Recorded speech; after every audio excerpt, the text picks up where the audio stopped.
सत्य समाचार, तटस्थ समाचार, समाज बदल्ने हाम्रो अभियान। नमस्कार, म हुँ पूजा प्रकाश। यहाँहरू हेर्दै हुनुहुन्छ टाइम समाचार। सुरु गरौँ अहिलेको पहिलो खबर कोरोना सम्बन्धित प्रसङ्गबाट। मंगलबार पछिल्लो 24 घण्टामा थप 136 जनामा कोरोना संक्रमण पुष्टि भएको छ।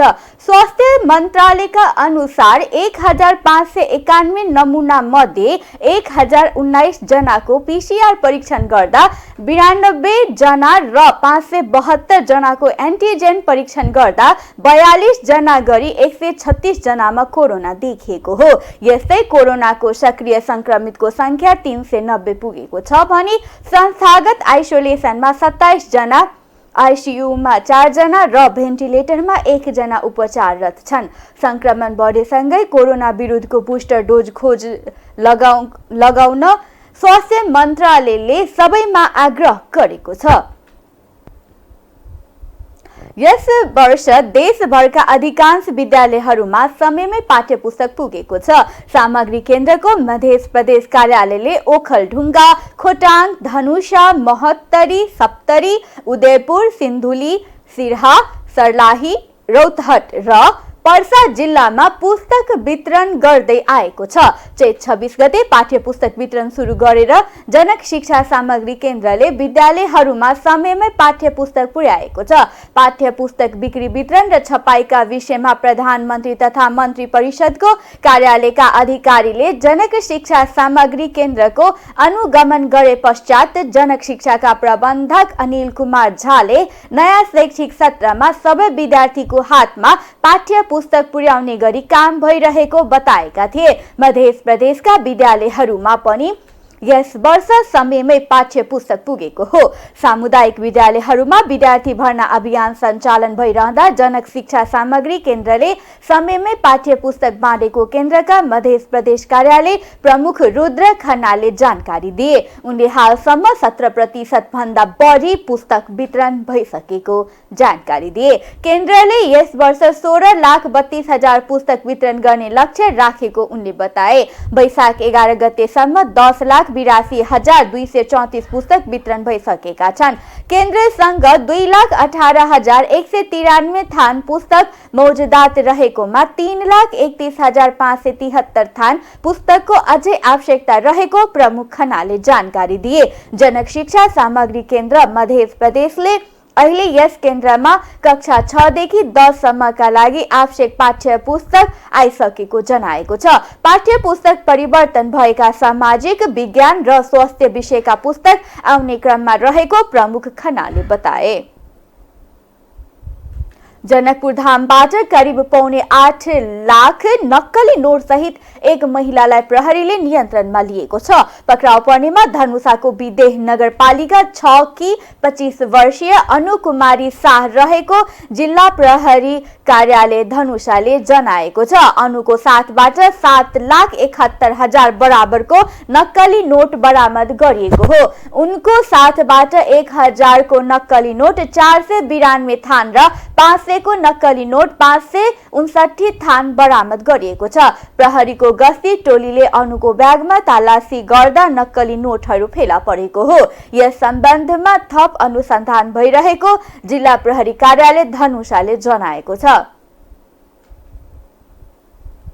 डिभिजन वन कार्यालय सप्तरी तथा अन्तर्गतका विभिन्न सब डिभिजन वन कार्यालयले चोरी निकासीको क्रममा बरामद गरेका काठ व्यवस्थापन गर्न नसक्दा कुहिन थालेको छ। वन कार्यालयमा घाट गद्दी गरेर राखिएको अधिकांश काठ कुहिएर माटोमा परिणत भइरहेको छ।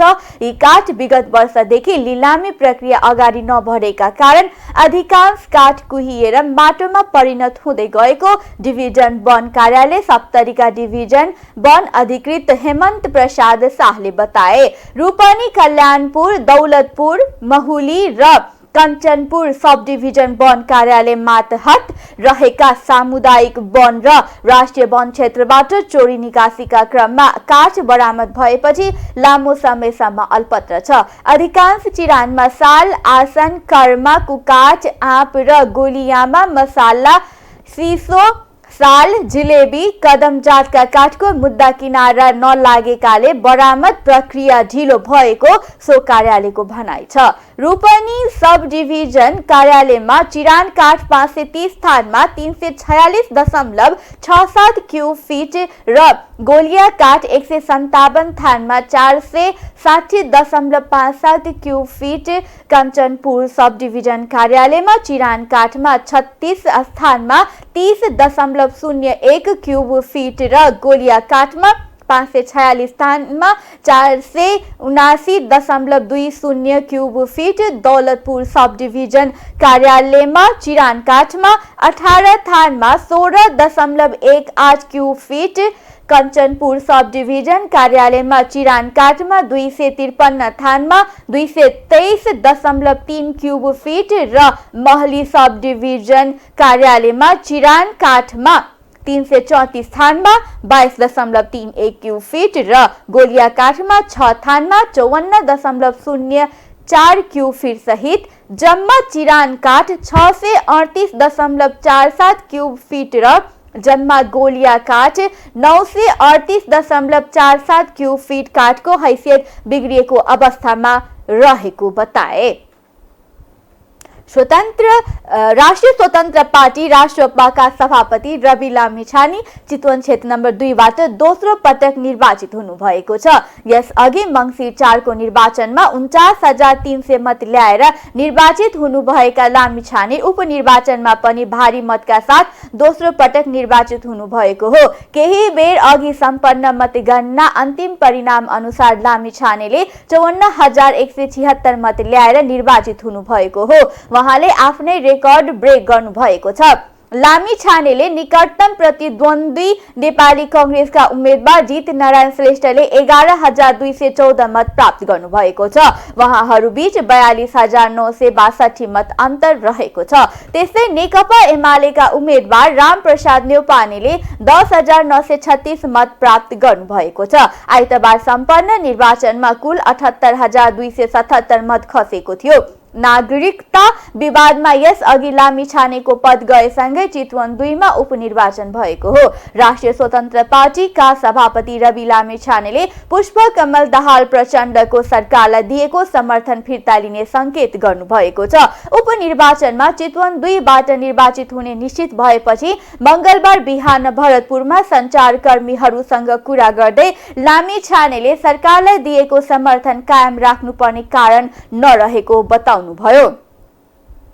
सरकारलाई दिएको समर्थन कायम राख्नुपर्ने कारण नदेखेको भन्दै उहाँले सरकारमा जाने सम्भावना भने नरहेको तर्क गर्नुभयो।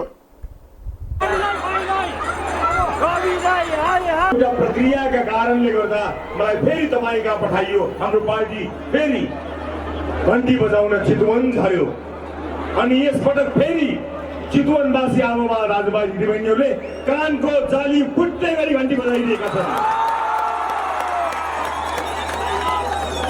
घण्टीको यो आवाज एउटा उपनिर्वाचन मात्र होइन, घण्टीको यो आवाज यो देशमा युग युगसम्म घन्किनेछ। यो आवाज त्यसको आवाज हो जुन आवाज नेपाली जनताले एक युग पुगेर सुन्न चाहेका थिए। त्यही आवाज चितवनले यसपटक घन्काइदिएको छ। यो तपाईँको सबैभन्दा ठुलो कुरा सुशासन हो। तपाईँले चाहनुभएको छ कि यो देशलाई कङ्गाल पार्नेहरूलाई नछोड्नु भन्नुभएको छ। हामी छोड्दैनौँ, यो देशलाई कङ्गाल पार्नेहरूको हिसाब निकाल्नको निमित्त हामी राजनीतिमा आएका हौँ। कुनै दिन यी मञ्चमा त्यस्ता हिसाब सार्वजनिक गर्ने दिन आउनेछ। म तपाईँहरूलाई निर्धक्क अनुरोध गर्न चाहन्छु। हामीलाई थाहा छ तपाईँले किन भोट दिनुभएको भनेर, हामीलाई राम्रोसँग थाहा छ। र तपाईँले जुन अभिमत दिएर हामीलाई पठाउनु भएको छ त्यो अभिमत हामी सम्मानपूर्वक सदुपयोग गर्नेछौँ। र केही दिनपछि त्यो संसद जहाँ तपाईँले हामीलाई अत्यधिक बहुमत अत्यधिक मतान्तरले मलाई पठाउनु भएको थियो त्यो संसदमा म पुनः जानेछु। मैले सायद यस अगाडि प्राप्त गरेको सांसदको लोगो साँचेर राखेको छु। सम्भवतः संसदको पहिलो दिन म 2वटै लोगो लगाएर जानेछु। त्यो चाहिँ चितवनवासीको सम्मानको लागि।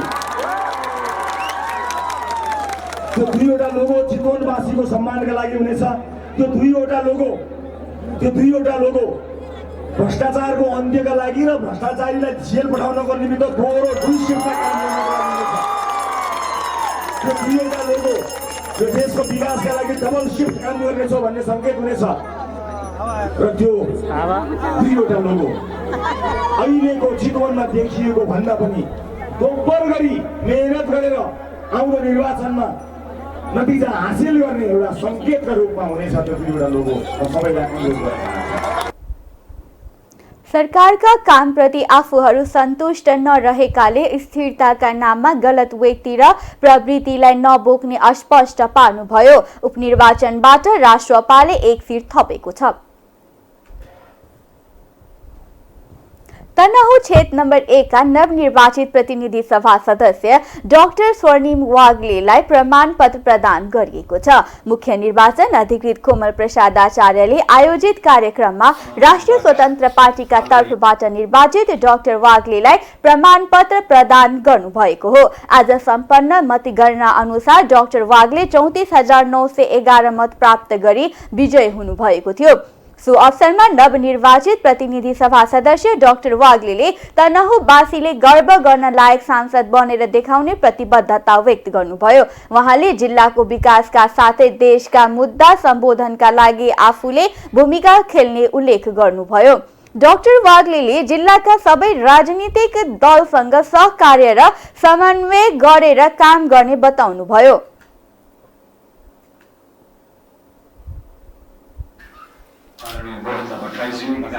हामीभन्दा अगाडिको पुस्ताले लोकतन्त्र यस्तै खालको लोकतान्त्रिक अभ्यासका लागि आफ्नो प्राण आहुति पनि दिएको हो।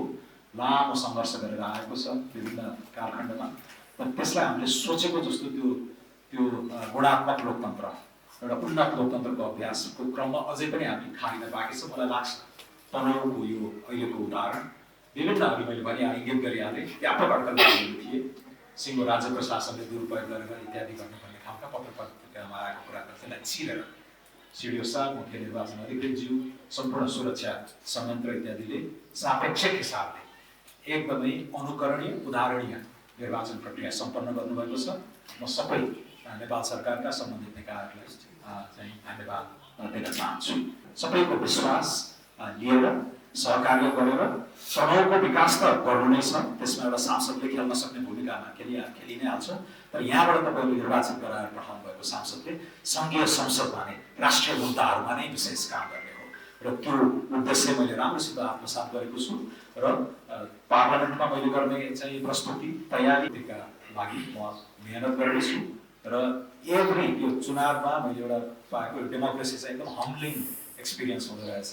प्रत्येक मत चाहिँ एकदमै अमूल्य हुन्छ र त्यो प्रत्येक मत जित्नको लागि चाहिँ जुन रूपमा त्यो एउटा करार हुन्छ नागरिक र उसको प्रतिनिधिको बिचमा, त्यसलाई मैले राम्रोसित आत्मसात गरेको छु र आगामी दिनहरूमा केही कमी कमजोरी आयो मोबाइलिङ होला म सचिव नै जाने नीति सही छ, नियत सही छ र क्षमता सही छ भने नेपाल जस्तो धेरै ठाउँमा तथापिक आफ्नो आगामी दिनहरू काम गर्नेछु। मुख्य निर्वाचन अधिकृत आचार्यले शान्तिपूर्ण रूपमा निर्वाचन सम्पन्न गराउन भूमिका खेल्ने सबैप्रति आभार व्यक्त गर्नुभयो। प्रमुख जिल्ला अधिकारी छविलाल रिजालले निर्वाचन शान्तिपूर्ण रूपमा सम्पन्न भएको बताउनुभयो।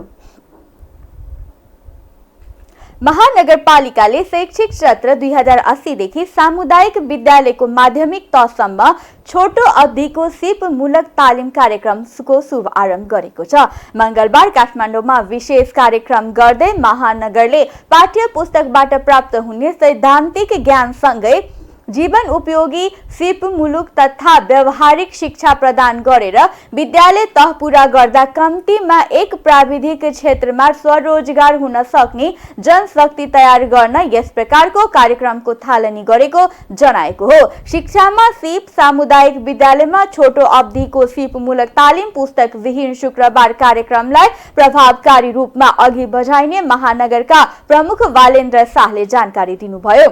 90 घण्टे तालिमका लागि कृषि तथा शहरी खेती, सौन्दर्य कला, काष्ठकला, पाक कला लगायत 10 वटा क्षेत्र निर्धारण गरिएको छ।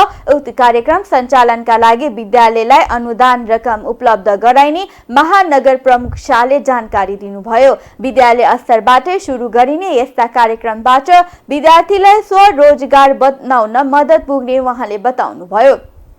त्यस्तै महानगरकी उपप्रमुख सुनिता डङ्गोलले बालबालिकाले विद्यालयबाट निस्कदा सिपमूलक हुने वातावरण तयार गर्न छोटो अवधिको सिपमूलक तालिम कार्यक्रमको नीति बनाएको जानकारी दिनुभयो। सिकियो, त्यसले एउटा इकोनोमीमा पनि ग्रोथ हुने भयो। अर्को भनेको अहिले चाहिँ मान्छे फ्री टाइम भयो भने विकृतिमा लाग्ने एकदमै चान्सेस बढी हुन्छ। हामी फ्री टाइम हुँदाखेरि अरू काम गर्न खोज्छौँ। केही स्किल भयो भने बच्चा विकृतिमा लाग्ने, कुसङ्गतिमा लाग्ने चान्सेस पनि एकदमै कम हुन्छ। त्यसले गर्दाखेरि यो स्किलहरू, एक्स्ट्रा म्युजिक भयो, धेरै कुराहरू चाहिँ सिक्न जरुरी हुन्छ भन्ने हिसाबले चाहिँ हामीले यो ल्याउन खोज्यौँ। यसको लागि चाहिँ सफल भएको छ। अब वैशाखदेखि, यही महिनादेखि सुरु पनि हुँदैछ। त्यसको लागि सम्पूर्णमा धन्यवाद। हामीले हाम्रो सेवा शिक्षाको मार्फतबाट धेरैभन्दा धेरैले उपलब्धि पाउन् र बालबालिकाहरू स्कुलबाट अब अर्को पाइला चालिरहँदाखेरि सिपमूलक भएर बाहिर निस्कन सक्ने वातावरण बनाऊ भनेर आज हामीले सर्ट टर्म स्किल कोर्स विद्यालयमा अर्थात् शुक्रबार किताबी ज्ञान होइन, हात खुट्टा आँखा सबै यो 5 सेन्सेसहरू, 5वटा हाम्रा अङ्गहरू, हाम्रा सेन्स अर्गनहरूलाई प्रयोग गरेर धेरैभन्दा धेरै जीवन उपयोगी सिप सिक्ने वातावरण दिनको लागि हामीले नीति बनायौँ।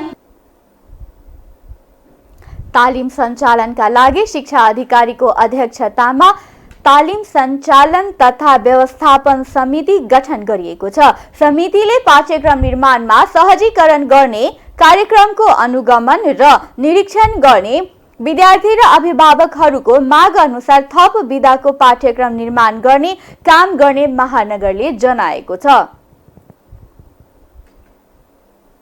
नेकपा एमालेका सांसद रघुजी पन्तले संसदमा प्रधानमन्त्री पुष्पकमल दाहालको दर्शन पाउन पनि दुर्लभ भएको टिप्पणी गर्नुभएको छ। मंगलबार प्रतिनिधि सभा बैठकमा विशेष समय लिएर बोल्दै उहाँले प्रधानमन्त्री दाहालको संसदमा अनुहार हेर्न पनि दुर्लभ भएको बताउनु भएको हो। उहाँले भारत भ्रमणबारे संसदलाई अझै जानकारी नगराएको भन्दै प्रधानमन्त्री दाहालको आलोचना समेत गर्नुभयो। सांसदहरूले पटक पटक आग्रह गर्दा पनि प्रधानमन्त्री दाहालले संसदमा त्यसबारे एक शब्द पनि नबोलेको भन्दै उहाँले असन्तुष्टि समेत व्यक्त गर्नुभयो। सांसद पन्तले प्रधानमन्त्री दाहालको भारत भ्रमण फलदायी होस् भन्ने आफूहरूले चाहेको पनि बताउनुभयो।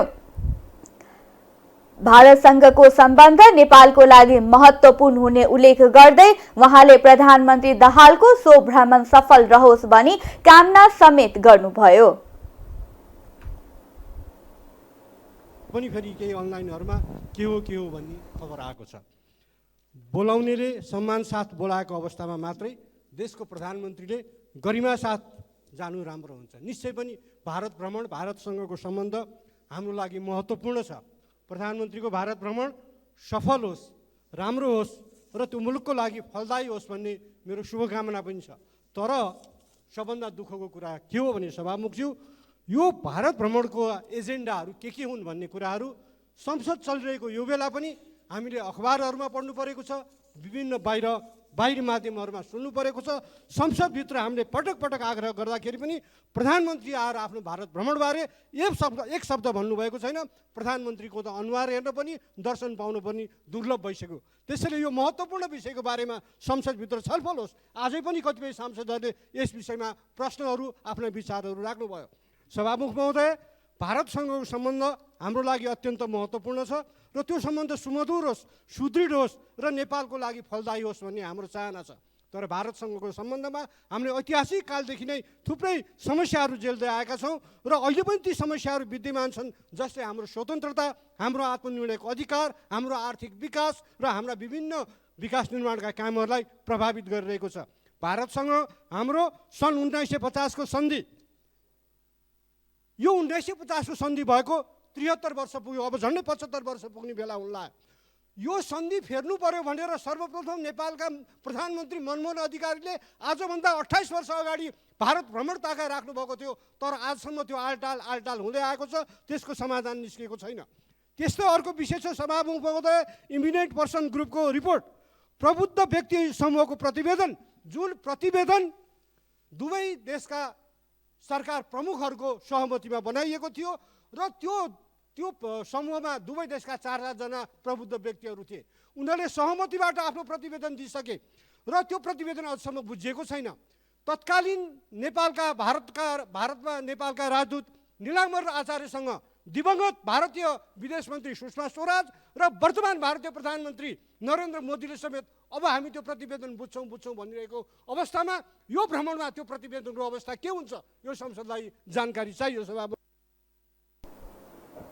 सांसद पन्तले भारतसँगको नेपालको सम्बन्ध अझै सुमधुर र सुदृढ हुनुपर्नेमा पनि जोड दिनुभयो। सत्तारूढ नेपाली कांग्रेसका उपसभापति धनराज गुरुङले मुलुकको आर्थिक सङ्कट समाधानका लागि वादर निर्यात गर्नुपर्ने प्रस्ताव गर्नुभएको छ। हिरोसिमा र नागासाकीमा 3 दिनको बीचमा खसालिएको एटम बमको कारणले गर्दाखेरि हिरोसिमा र नागासाकी ध्वस्त भयो, खरानी बन्यो, विनाश भयो। तर त्यही मितिबाट जापानले खरानीको बदला खरानी रोजेन सभामुख महोदय, विनाशको बदला विनाश नै खोजेन सभामुख महोदय, विनाशको बदला विकास रोज्यो जापानले। बदलाको सट्टा फेरि अर्को बदलाको भाव राखेन सभामुख महोदय, बदलाको सट्टा जापानिजहरू आफै बदलिएर काम गर्न थाले। त्यसैले जापान अहिले धेरै माथि पुगेको छ सभामुख महोदय। त्यसैले पनि हामीले बदलाको भाव लिएर होइन, हामी बदलिएर काम गर्नु आवश्यक छ। सत्ता पक्ष र प्रतिपक्षको भाव राखेर होइन कि यो महासङ्कटमा एक ठाउँमा उभिएर काम गर्नु छ। निवेदन गर्न चाहन्छु सभामुख महोदय, नेपालको 44.74 भूभाग वन क्षेत्रले ढाकिएको छ सभामुख महोदय। यत्रो भूभाग वन क्षेत्र छ हाम्रो, 44.74% भूभाग वन क्षेत्र छ। यत्रो वन क्षेत्र भएको नेपालमा हाम्रो देश काठ आयात गरिरहेका छौँ। विभिन्न 7वटा मुलुकबाट आजका दिनमा पनि हामी काठ आयात गरिरहेका छौँ सभामुख महोदय। अनि हाम्रो वनका काठहरू कुहिएर जाने क्रम जारी छ सभामुख महोदय। वन व्यवस्थापन कार्यविधि बनाएर अघि बढौँ, वन व्यवस्थापन कार्यविधि बनाएर पुराना काठहरू निकालौँ, बेचौँ, कम्तीमा पनि एउटा आर्थिक टेवा त पुग्ला नि त सभामुख महोदय। यो कुरामा एक ठाउँमा सत्तापक्ष प्रतिपक्ष किन नआउने सभामुख महोदय, मेरो जिज्ञासा यहाँनिर पनि छ सभामुख महोदय। हुन त फेरि आफ्नै बारीको सालको काठ काट्दाखेरि हतकटी लगाउने देश पनि हो यो सभामुख महोदय। आफ्नो बारीको सालको काठ काट्दाखेरि हतकटी लाग्छ र विदेशबाट आयात गरेको काठको हामी कुर्सी टेबलमा बसेर बहस गरिरहेका हुन्छौँ सभामुख महोदय।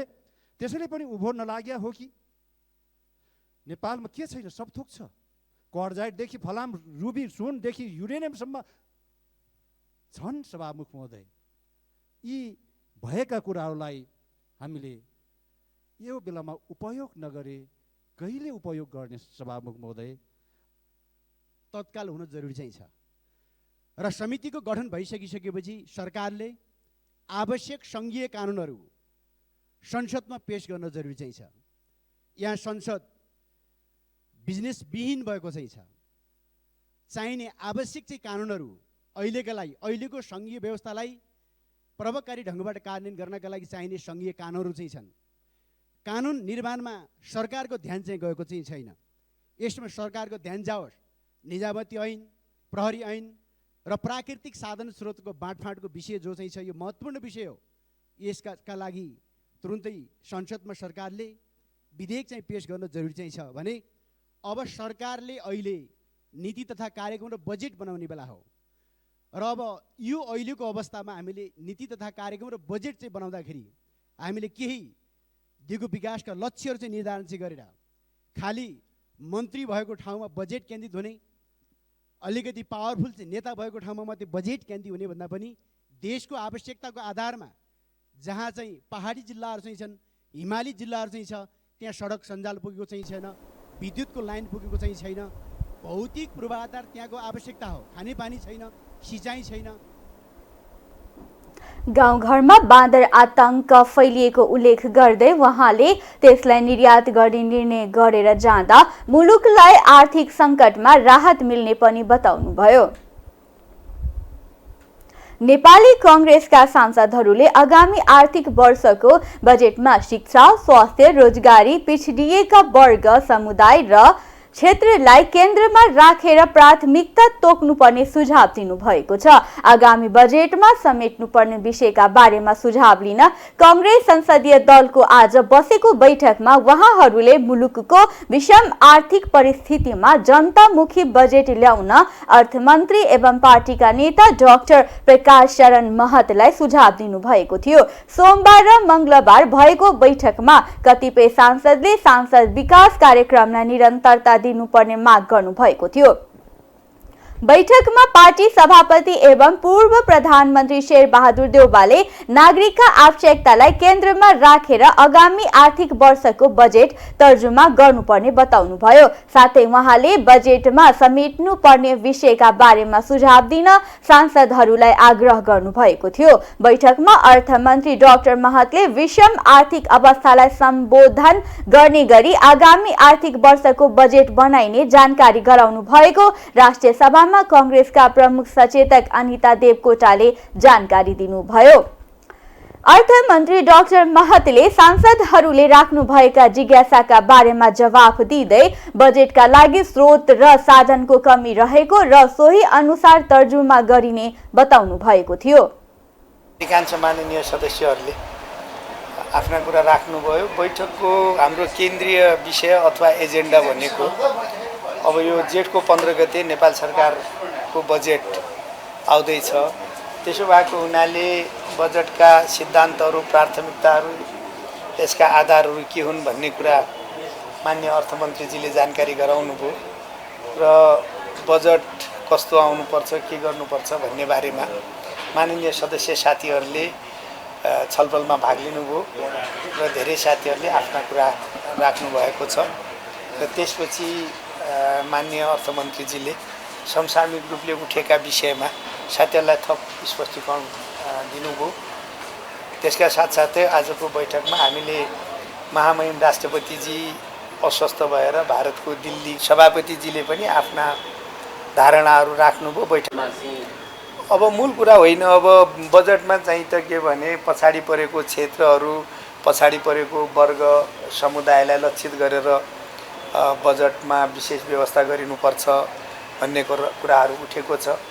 त्यसो भएको हुनाले बजेटलाई चाहिँ त महिला, आदिवासी, जनजाति, दलित, पिछडिएको क्षेत्र, पिछडिएको वर्ग, युवामा लगायतमा बढी केन्द्रित गर्नुपर्छ भन्ने कुराहरू उठेका छन्।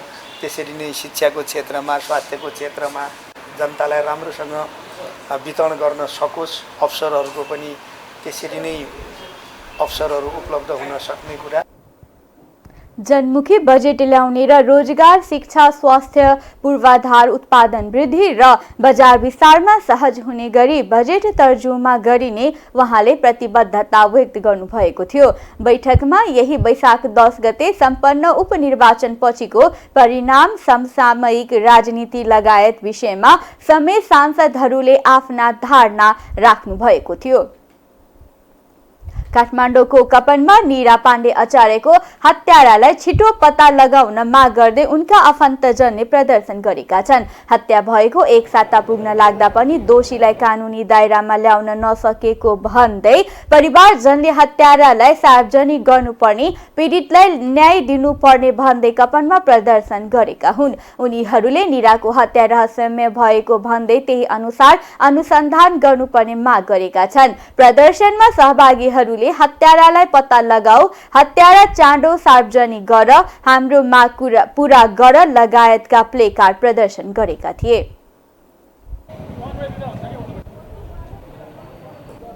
पश्चिमी घटना हो भन्छ नाइ भने यत्रो यो चाहिँ कति फुटे बाटो छ, यो वरितिर दुकान छ, पोलतिर दुकान छ, अगाडि दुकान छन्, पछाडि दोकान छन्, मान्छे हिँडेका हिँडी छन्। त्यत्रो ठुलो मौत हुँदासम्म कसैले चाल नपाउँदाखेरि हामी सबै, तपाईँ हामी लगायत यो देशका सबै जनता कति सुरक्षित छौँ भन्ने कुरो आफैले सोच्न पर्ने कुरो भयो। हुँदैछ भन्ने कुरो पनि केही थाहा छैन भनेपछि हामी कतिसम्म सुरक्षित होछौँ भन्ने सबैले। तर मिल्छ कसरी भने त्यसलाई त्यही रूपमै जसरी उ गरेछ त्यही रूपकै कारबाहीको पनि माग गर्दछौँ हामी। अब त्यो गर्दा नै साँचो अर्थमा निरुको आत्माले शान्ति पाउँछ। अब हामी निरुलाई भौतिक रूपमा पाउन नसक्दा पनि एउटा सम्झनामा र उनको आत्माले सबै देखिरहेको छ होला। त्यो हत्यारालाई चाहिँ त्यो लुक्न त सक्दैन, कुनै हालतमा पनि पुलिस प्रशासन सबै तरिकाले निकै जोडसँग लागिरहनु भएको छ। तर हामीलाई गुनासो चाहिँ के भने सहरी इलाका हो, दिनदाडै भएको छ अनि यहाँ सबै खालको सूचना सबै पाउनलाई यहाँको राज्यको केन्द्रीय संयन्त्र यहीँ नै खडा छ। चौकीमा पनि त्यस दिन सबै खालको आउनु भएको छ। तर 3-4 दिन हुँदाखेरि पनि हामीलाई पारिवारिक रूपमा त्यस्तो खालको केही 6 दिन हुँदा पनि पारिवारिक रूपमा पनि केही जानकारी पाइएको छैन। हामी पीडित परिवार अथवा हामी त्यसलाई पनि सजाय दियोस्। वैशाख 7 गते काठमाडौँको कपन सरस्वती नगर स्थित निरो भाडा पसलमा सञ्चालिका पाण्डेमाथि छुरा प्रहार गरी हत्या गरिएको अवस्थामा फेला परेको थियो। काठमाडौँ महानगरपालिकाले पुराना बस पार्क क्षेत्रमा फुटपाथ मिचेर बनाएका संरचना हटाएको छ। मंगलबार महानगरले फुटपाथ क्षेत्र खाली गर्न डोजर लगाएर अनाधिकृत संरचना हटाएको हो। सो क्रममा महानगरले सो क्षेत्रमा रहेको अस्थायी प्रहरी बीट समेत भत्काएको छ। फुटपाथ क्षेत्रलाई खाली गर्ने महानगरको नियमित कार्य अन्तर्गत सो क्षेत्रको सडक पेटीमा रहेको संरचना हटाएको महानगरले जनाएको छ।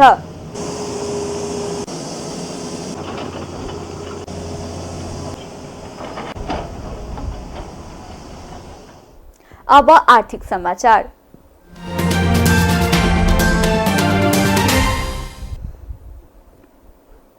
चालू आर्थिक वर्ष 2079 र 80 को तेस्रो त्रैमासमा आधार दर घटेको छ। निक्षेपको ब्याज दर घटाएका कारण ब्याङ्कहरूमा पुँजीको लागत घट्नुका साथै नेपाल राष्ट्र ब्याङ्कको निर्देशन अनुसार स्प्रेड दर समेत समायोजना गर्दा आधार दर घटेको हो। यसले गर्दा ब्याङ्कको कर्जा सस्तो हुने भएको छ। प्रकाशित अपरिष्कृत विवरण अनुसार 2079 चैतमा वाणिज्य ब्याङ्कहरूको औसत आधार दर 10.53% कायम भएको छ।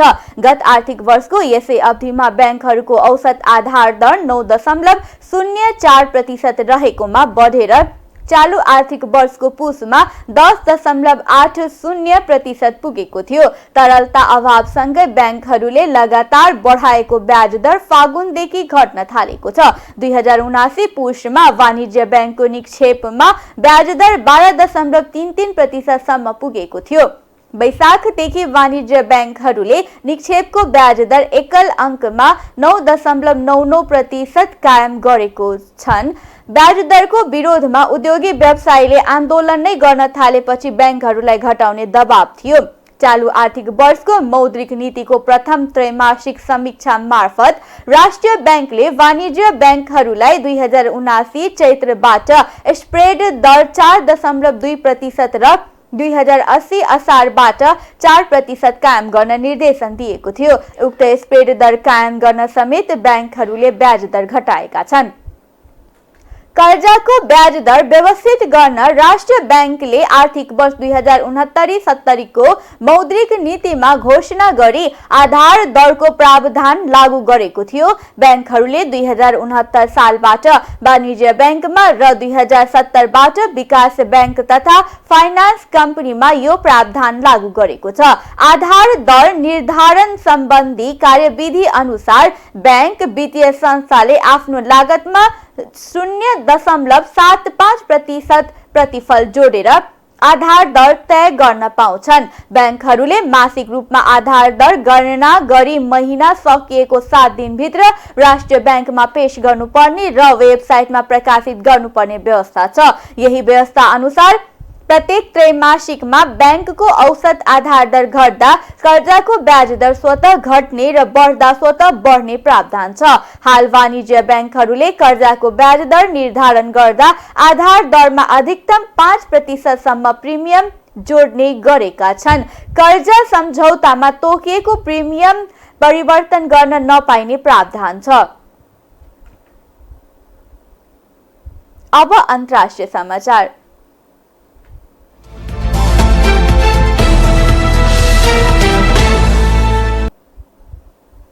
बंगालको खाडीमा माछा मार्ने क्रममा बेपत्ता भएका 10 जना माझीको शव फेला परेको छ। माछा मार्ने डुङ्गाको शीत भण्डारभित्र उनीहरूको शव फेला परेको बंगलादेशको कोक्स बजार सदर पुलिस कार्यालयका प्रमुख रफिकुल इस्लामले जानकारी दिनुभएको छ। उनीहरू सबैको हात खुट्टा बाँधिएको थियो। स्थानीय डुङ्गा चालकले सोनाडिया टापुको पश्चिमी भागमा माछा मार्ने डुङ्गा तैरिरहेको देखेपछि प्रहरीलाई जानकारी दिएका थिए। लुटेराको समूहले करिब 10 दिन अघि नै माझीलाई आक्रमण गरेर मारेको हुन सक्ने प्रारम्भिक अनुमान गरिएको प्रहरीलाई उद्धृत गरी चिनिया समाचार संस्था सिन्हुवाले जनाएको छ। द्वन्द्व चर्किरहेको सुडानमा 72 घण्टे युद्ध विराम लागू भएको छ। युद्धरत सुडानी सेना र अर्धसैनिक बल र्यापिड सपोर्ट फोर्सेज RSF बीच 72 घण्टे युद्ध विराम गर्ने सहमति भएको बीबीसीले जनाएको छ। दुई पक्ष बीच गए राति 72 घण्टे युद्ध विराम गर्ने सहमति भएको खबरमा उल्लेख गरिएको छ। अमेरिकी विदेश मन्त्री एन्टनी ब्लिङ्कनका अनुसार 48 घण्टाको लामो वार्तापछि युद्ध विराम गर्ने सहमति बनेको हो। सुडानमा सेना र अर्धसैनिक बलबीच भएको सङ्घर्षमा अहिलेसम्म 400 जनाको ज्यान गइसकेको छ भने 100 घाइते भएका छन्। युद्ध विरामको घोषणा भएसँगै त्यहाँ फँसेका नागरिक सुरक्षित बाहिर निस्कन पाउनेमा आशावादी देखिएका छन्। पश्चिमा लगायतका कयौं देशले युद्ध विराम अघि नै आफ्ना नागरिकको उद्धार गरेका छन्। केही देशले भने अहिले पनि उद्धारको काम भइरहेको जनाएका छन्। अब खेल समाचार।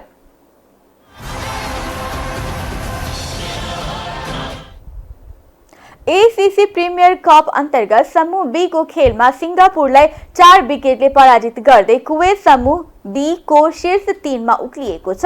यो जितसँगै कुवेतको सेमी फाइनल पुग्ने सम्भावना कायम छ। कुवेतले अब बिहीबार हङकङसँग खेल्नेछ। यो खेल जितेमा कुवेत सेमी फाइनलमा पुग्नेछ। त्यो खेल हारेमा भने कुवेतले सेमी फाइनल पुग्नका लागि UAE र बहराइन बीचको खेलको नतिजामा भर पर्नुपर्छ। हङकङ पहिलो र UAE दोस्रो स्थानमा छन्।